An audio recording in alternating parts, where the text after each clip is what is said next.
ओम श्री गुरुवे नमः। ओम शांति शांति शांति। प्रणाम भगवान। भगवान योग वासिष्ठ महारामायण से निर्वाण प्रकरण उत्तरार्ध और सर्ग नंबर 203 लेते हैं भगवान, जिसमें शीर्षक है मध्यकाल में राजा से सम्मानित हो सबका आवश्यक कृत्य के लिए उठ जाना और दूसरे दिन प्रातःकाल सबके सभा में आने पर श्री राम का गुरु के समक्ष अपनी कृत्यता प्रकट करना।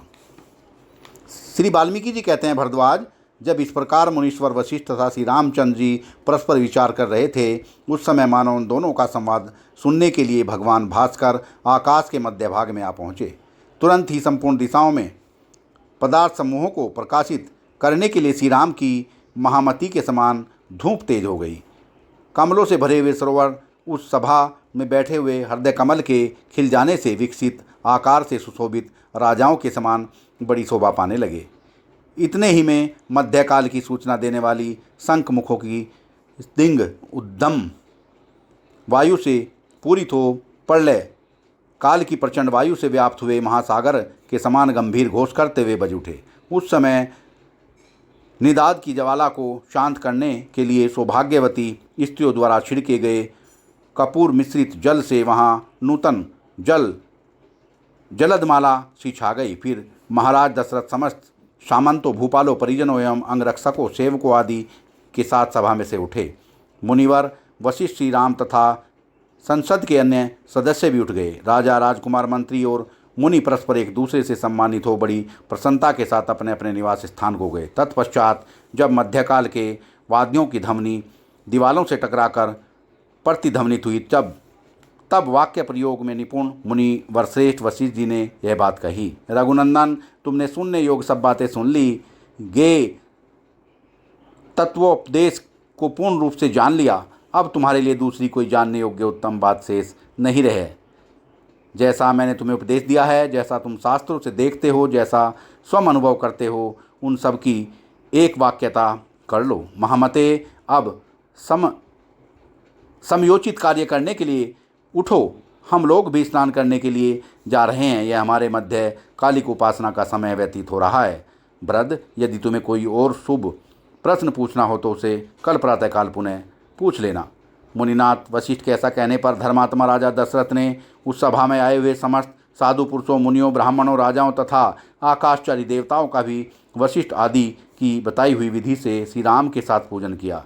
मणियों और मुक्ताओं की राशियां भेंट की, दिव्य पुष्प अर्पण किए, नाना प्रकार के रत्न प्रदान किए, मोतियों के हार समर्पित किए, प्रेम पूर्वक प्रणाम किया, धन दिया, वस्त्र, आसन, अन्नपान, सुवर्ण, भूमि, धूप, गंध और पुष्पमालाएं प्रदान की। इस प्रकार उन प्रशंसनीय भूपाल ने शास्त्रोक्त रीति से उन सभी का पूजन किया। तदंतर दूसरों को मान देने वाले वे नरेश, वशिष्ठ और देवऋषियों तथा सभासदों के साथ उस सभा से उसी प्रकार उठे जैसे सायकाल चंद्रमा आकाश से उदित होते हैं।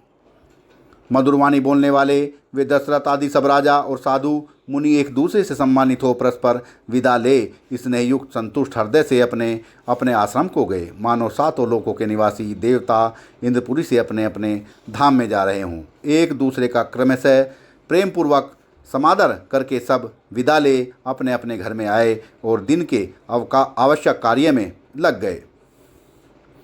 वशिष्ठ आदि समस्त मुनियों तथा दशरथ आदि राजाओं ने दिन के आवश्यक कार्य पूर्ण किए। जब वे सब लोग न्याय से प्राप्त दैनिक कार्य संपन्न कर चुके, तब आकाश पथिक सूर्यदेव क्रम से आगे बढ़ते हुए अंताचल को जा पहुँचे। महामती श्री राम तथा अन्य लोग रात में भी वैसे ही ज्ञान चर्चा करते रहे, इसलिए उनकी वह रात शीघ्र ही व्यतीत हो गई। फिर अंधकार रूपी धूल और तारा रूपी पुष्प राशियों के कूड़े करकट को हटाकर जगत रूपी भवन को घर की तरह साफ सुथरा बनाते हुए सूर्यदेव का शुभागमन हुआ। तत्पश्चात राजा, राजकुमार, मंत्री और वशिष्ठ आदि मुनि फिर राजा दशरथ की सभा में आए। उस समय जब दशरथ आदि नरेश और सुमंत आदि सचिव आसन पर विराजमान मुनिवर वशिष्ठ की भूरी भूरी प्रशंसा कर रहे थे, कमल नयन बुद्धिमान श्री राम गुरु और पिता के सामने उपस्थित हो कोमल वाणी में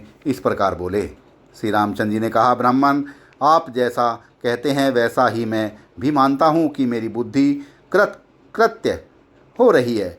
मैं परम निर्वाण स्वरूप एवं शांत हूँ। मुझे किसी बात की आकांक्षा नहीं है। जो कुछ कहने योग्य बात थी आपने कह दी और मैंने ज्ञेय तत्व को भली भांति जान लिया। अब कृत्यता को प्राप्त हुई आपकी यह वाणी विश्राम करे। सत्संग को विराम देते हैं भगवान।